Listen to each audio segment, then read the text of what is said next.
à tous, c'est Adrien, je suis content de vous retrouver aujourd'hui pour une nouvelle vidéo où on va parler d'optimisation SEO et notamment d'encre de lien. Une encre de lien, qu'est-ce que c'est? Eh bien, c'est le texte qui est contenu dans un lien que vous renvoyez vers un site internet. J'ai reçu des mails dernièrement à propos justement de l'optimisation des encres de lien et je me suis dit que c'était une bonne idée de vous faire une vidéo qui allait vous donner les basiques, des repères simples pour ne pas vous planter, parce qu'en effet, si vous faites n'importe quoi avec vos encres de lien, eh bien, vous risquez d'aller au-devant des problèmes et des pénalités. Mais trêve de blabla, on se retrouve tout de suite derrière l'écran. Ok, on se retrouve maintenant derrière l'écran et on va commencer par les encres de lien en interne. Un lien en interne, c'est quoi? C'est quand vous faites un lien qui renvoie vers une page à l'intérieur même de votre propre site. Quand vous êtes dans ce cas de figure, eh bien, vous devez utiliser des encres qui sont optimisées. Une encre optimisée, qu'est-ce que c'est? C'est une encre qui contient le mot-clé en exact de la page vers laquelle vous renvoyez. Pour que ce soit plus clair, on va regarder un exemple. On est ici par exemple sur un site de jardinage avec un lien en interne qui renvoie ici en milieu de page, je le surligne, vers les hybrides F1. Et quand je clique dessus, eh bien, ça me renvoie vers un article qui parle des hybrides F1, pourquoi vous devriez les bannir de votre jardin. Ces encres optimisées, ce sont celles que vous devez utiliser en interne et je vous invite à le faire, notamment quand vous êtes dans le cadre par exemple d'un e-commerce, pour renvoyer du lien à l'intérieur même de vos catégories. Ce qu'il faut que vous sachiez, c'est que Google, pour comprendre de quoi traite un article ou une page, va bien évidemment se baser sur le titre, la sémantique, les images, mais aussi les encres de lien qui renvoient un lien vers cette page ou cet article. Quand vous êtes dans le cadre des liens en interne, je vous invite à utiliser très fortement les encres optimisées. Si par contre on est dans une stratégie de lien en externe, donc ce que l'on appelle le netlinking, eh bien dans ce cas-là, on va avoir une stratégie différente. On va préférer avoir 5% d'encres qui sont optimisées et les 95% restantes vont être des encres semi-optimisées ou désoptimisées. Il faut savoir qu'en 2012, Google a mis en place un filtre algorithmique qui s'appelle Pingouin et ce filtre va regarder les encres qui pointent vers votre site internet et si vous avez trop d'encres optimisées, eh bien vous allez prendre la pénalité. C'est pourquoi, pour brouiller les pistes, on va devoir faire un petit peu ce mix.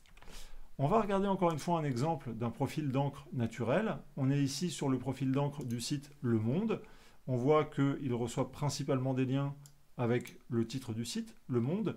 Mais si vous regardez la majorité des encres que Le Monde reçoit, on est sur des encres qui sont ce que l'on appelle totalement désoptimisées. Donc qui ne contiennent pas le mot-clé ni le titre du site, qui n'ont vraiment rien à voir. Donc on a par exemple ici, faire, avoir, France, politique, etc., etc., etc.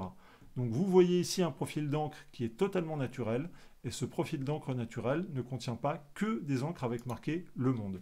Et c'est exactement vers cette stratégie que vous devez tendre quand vous êtes dans de l'achat de liens ou quand vous allez poser du lien. Où placer ces encres? Alors, les encres optimisées, vous allez vouloir les placer sur les sites de référence. Imaginons que vous alliez acheter un lien, que vous allez l'acheter plutôt cher. Eh bien, choisissez un site qui soit vraiment de référence dans votre thématique, dans votre domaine, et dans ce cas-là, posez une encre qui est optimisée. Vous allez envoyer un signal très positif à Google.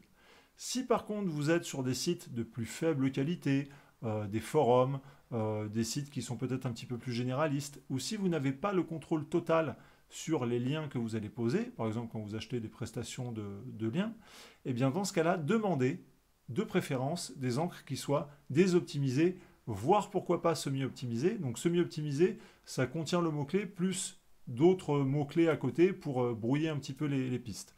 Mais préférez plutôt des encres qui soient totalement désoptimisées pour rester sous les radars. Un petit tips pour agrémenter un petit peu le tout. Généralement, c'est mieux si le lien se trouve en milieu d'article. Et s'il y a trop de liens externes dans un article ou une page, eh bien le jus va être dilué. Donc vous pouvez, dans votre stratégie de netlinking, pourquoi pas ne poser qu'un seul lien par article, ça va fonctionner. Et si vous voulez rester un petit peu sous les radars, eh bien vous pouvez demander à ce qu'un deuxième lien soit posé qui pointe vers un autre site en externe. Alors, le faites pas pointer vers votre concurrent direct, hein, un petit peu de bon sens évidemment, mais c'est quelque chose qui peut se faire. Par contre, évitez de faire plus que 2 liens en externe. Pourquoi? Parce que vous allez perdre trop de jus et ça va diminuer l'efficience de votre stratégie de netlinking. Allez, on se retrouve maintenant pour la conclusion de cette vidéo. Vous avez vu, c'est plutôt facile. Avec ces basiques-là, vous allez vraiment pouvoir vous en sortir, rester sous les radars et mener une stratégie de netlinking qui soit efficace. Si cette vidéo vous a été utile, n'hésitez pas à mettre un petit pouce bleu. Abonnez-vous bien évidemment à la chaîne si ce n'est pas déjà fait. Et n'oubliez pas la petite clochette pour être notifié de la prochaine fois que je sortirai des vidéos. J'étais très content de vous retrouver. Je vous dis à bientôt et à la prochaine. Ciao!